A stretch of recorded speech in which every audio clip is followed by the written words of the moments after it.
On retrouve le nom de Maître Gildas dans beaucoup de procédures. Comment et depuis quand est-il apparu dans cette affaire? En 2009, ça a été mon premier contact avec cet avocat si particulier qui s'appelle Gildas André, puisque en 2009, il représentait les intérêts de cette famille Bizot pour Radio Nova, qui étaient donc les actionnaires de la régie publicitaire locale de Vitamine. Ils détenaient 99% de la régie publicitaire locale de Radio Vitamine. Et figurez-vous que après avoir essayé de me la vendre à un prix complètement déraisonnable et complètement hors de proportion, quand ils ont vu que ça ne fonctionnait pas, ils ont fait des expertises sur les comptes, ils ont vu qu'il n'y avait rien non plus de suspect dans les comptes, donc ils ont utilisé une autre méthode avec l'arrivée de cet avocat André Gildas, qui lui est ce que j'appellerais un délinquant en col blanc. C'est-à-dire que c'est vous savez ce qu'on appelle la délinquance astucieuse. C'est quelqu'un qui utilise les procédures, mais qui les utilise d'une manière très habile pour pouvoir récupérer ce dont il a besoin. Mentir au juge, ça ne le gêne pas. Hein. Donc cet avocat, en 2009, il a commencé à couper les vivres. C'est-à-dire qu'en 2009, la régie publicitaire, au mois de février ou mars, je crois, a arrêté de payer la publicité locale et a commencé à nous faire plein de procédures, plein de trucs, tout ça, sans payer la publicité locale, dans le but évidemment de nous créer des difficultés. Très rapidement, le conseil d'administration de l'association, qui avait signé le contrat avec la régie publicitaire, a pris position en disant « bon, vous ne nous payez pas, on résilie le contrat immédiatement ». Le tribunal de commerce a pris position en disant à cet avocat « vous devriez vous raisonner, si vous ne payez pas, vous allez être liquidé, la régie va être liquidée ». Donc à ce moment-là, il a arrêté ses bêtises, il a commencé à payer les publicités et il s'est rapproché de Salah. Et dans l'été 2009, ils sont rentrés en discussion et cette famille a vendu la régie publicitaire à Salah Groen. En octobre, je crois que Salah est devenu donc l'actionnaire, il n'a pas déboursé un euro, hein, c'était du crédit vendeur. Et ensuite, à compter de début 2010, ils ont recommencé la même opération. C'est-à-dire, on ne paye plus la publicité locale, on coupe les vivres. À partir du mois d'avril, ils ont arrêté de payer la publicité locale. Sauf que cette fois-là, ils avaient Salah, qui se prétendait au conseil d'administration des associations, qui lui, de l'autre côté, donc pour l'autre partie, a bloqué le fonctionnement de l'association, comme il l'a fait en saisissant le tribunal. Du coup, le mécanisme qu'ils ont mis en mouvement n'était pas inintéressant. Ils coupent les vivres et ils crient au feu. Donc ils se plaignent d'une situation de rupture financière au mois de juin 2010 devant le président du tribunal de grande instance, les deux là, André Gildas et Salah Groen, les deux escrocs, ils se présentent devant le juge en disant qu'ils sont très inquiets pour la santé financière de l'association au mois de juin 2010, alors qu'ils ont commencé à couper les vivres de l'association au mois d'avril 2010, donc ils avaient commencé avant à couper les vivres. Le but du jeu pour eux, c'était de créer cette situation de rupture financière et de me l'imputer puisqu'ils avaient tiré les premiers, ils s'étaient plaints en premier, ils s'étaient allés se plaindre devant le tribunal de grande instance et au pénal. Donc ils s'étaient plaints de la situation qu'ils avaient créée, ce qui est habile quand même. Et depuis 4 ans d'ailleurs, c'est comme ça qu'ils trompent tout le monde, avec la situation qu'ils ont créée en coupant les vivres de l'entreprise, eux-mêmes. Et finalement, on se rend compte, parce qu'ils se sont trahis tout seuls. En juin 2010, ils sont donc devant le président du tribunal de grande instance en disant « Oh là là, il n'y a plus d'argent dans l'association, on est très inquiet, c'est la faute de Lazare Groen », ce qui n'est pas vrai du tout, et en plus il y avait de l'argent à ce moment-là. En revanche, évidemment, au bout de plusieurs mois, après qu'ils nous aient coupé les vivres, 35% de notre chiffre d'affaires en moins, ça commençait à devenir compliqué. Et figurez-vous que ce brave André Gildas, qui est pas très fort avec les ordinateurs, quand il a utilisé un jour, il a voulu envoyer un mail à ses complices pour leur dire voilà comment on va procéder, etc. C'était le 5 janvier 2011. Eh bien ce mail, au lieu de l'envoyer à Salah Groen, il l'a envoyé à Lazare Groen. Donc moi j'ai reçu un mail où il expliquait comment il allait me couper les vivres, comment il allait procéder, avec l'aide de qui. Et il conclut son mail en disant « Couper les vivres de nos adversaires, c'est ce que nous cherchons depuis 6 mois, à plus donc ». Ce mail, il vient démontrer, confirmer que le coupage de vivres de ces gens-là était volontaire.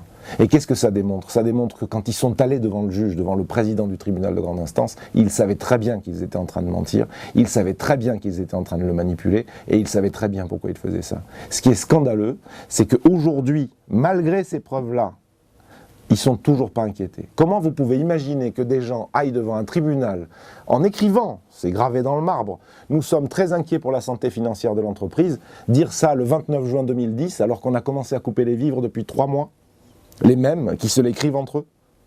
Moi, je suis choqué que ces gens-là soient jamais inquiétés. J'espère qu'à un moment ou à un autre, la justice va se raisonner et va aller les chercher un petit peu. Il serait temps. Ils ont fait beaucoup de dégâts. Ils ont abîmé une entreprise qui allait très bien. Et ça, je le redis, c'est de la délinquance astucieuse. Il y a des brigades pour ça. Il y a des gens qui savent qu'il y a des petits malins qui utilisent la justice pour la détourner de son but initial, l'instrumentaliser et faire des affaires. Alors, le fait que Salah ait pu être gendarme, ça lui a donné un petit peu d'expérience en la matière, secondé par un avocat au talent de celui d'André Gildas, qu'on voit se promener, faire du démarchage à domicile, aller mettre la pression sur des témoins pour obtenir après des choses de eux. Je pense que ces gens-là, ils devraient être inquiétés. Bon, pour l'instant, la justice n'a pas encore tout à fait réalisé que ces gens se moquaient d'elle. J'espère qu'elle va s'en rendre compte. Comment ont-ils fait pour obtenir un administrateur judiciaire ? Alors, donc, comme je vous l'indiquais tout à l'heure, Salah et son coach André Gildas sont allés une première fois tromper le président du tribunal de grande instance le 29 juin 2010. Ils ont obtenu satisfaction. Le président du TGI a nommé un administrateur judiciaire. On a fait une action en référé d'erreur le 6 août.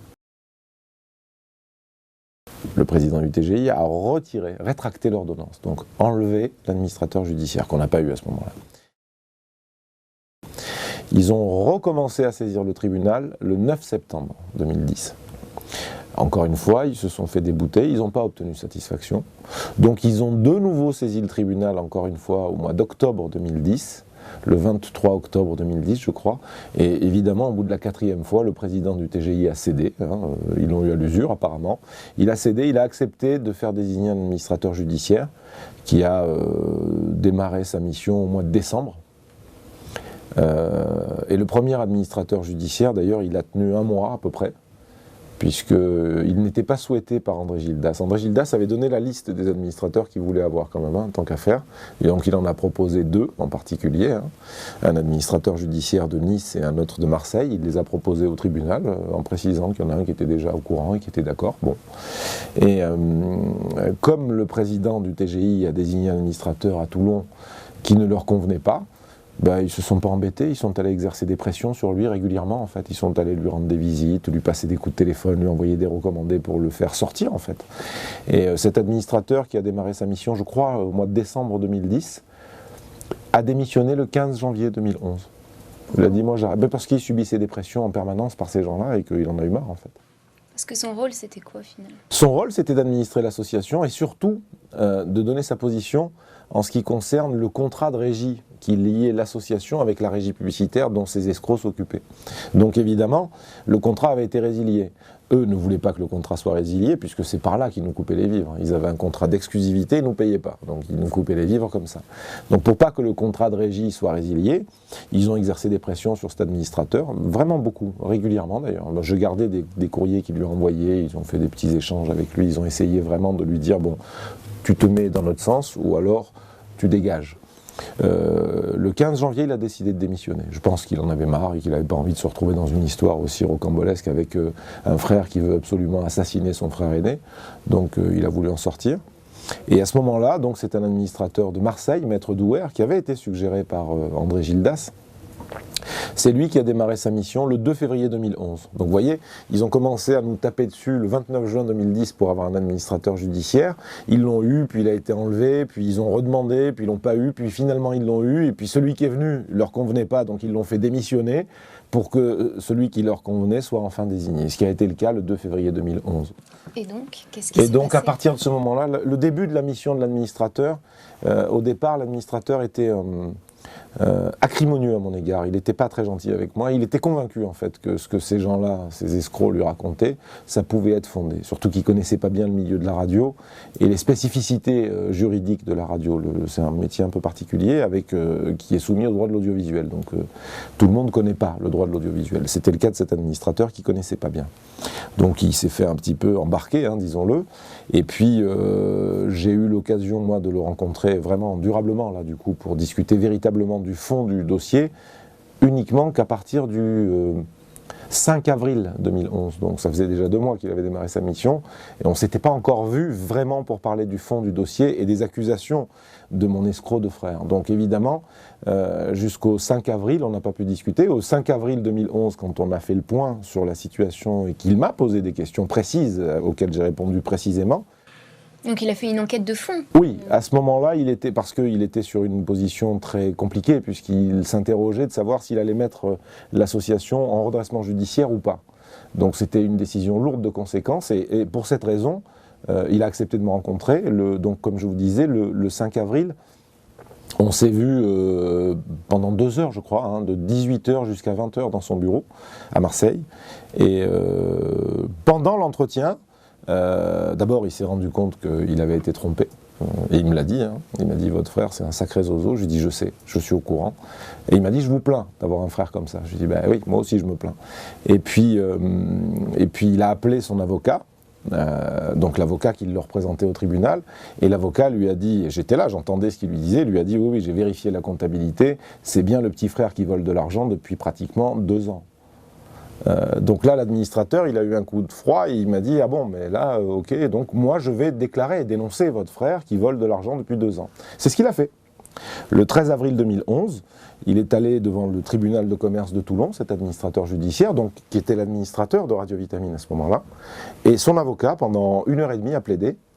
Il a rendu 26 ou 27 pages de conclusion, dans lesquelles il accable Salah et son avocat et leur équipe, en expliquant non seulement que c'est eux qui ont coupé les vivres, mais en plus en ajoutant qu'ils l'ont fait délibérément, dans le but d'asphyxier la radio, et qu'il fallait donc que le tribunal engage leur responsabilité personnelle pour plus de 400 000 € qu'ils avaient détournés en 2 ans. Donc, vous comprenez là, vous avez Salah Groen et André Gildas qui, au mois de juin 2010, vont saisir le président du tribunal de grande instance de Toulon. Faut avoir un sacré toupet quand même, pour lui dire nous sommes très inquiets pour la santé financière de Radio Vitamine, alors que ça fait déjà plus d'1 an qu'ils coupent les vivres de Radio Vitamine, et ça fait plusieurs mois qu'ils ne payent plus la publicité locale. Donc ce sont des gens qui créent une situation, qu'ils imputent à leurs victimes, et ce qui est absolument effarant, c'est que ces informations, la justice les a, et que pour l'instant, on n'est toujours pas allé chercher cette bande d'escrocs. Je ne comprends pas, je ne comprends toujours pas ça. En tout cas, l'administrateur les a dénoncés clairement. Et les écrits d'administrateurs sont disponibles, les gens pourront les consulter. Il est très clair que Salah a commencé à voler de l'argent en 2009 à Radio Vitamine, qu'il a continué en 2010, et qu'ensuite il est allé se plaindre de la personne qu'il était en train de voler.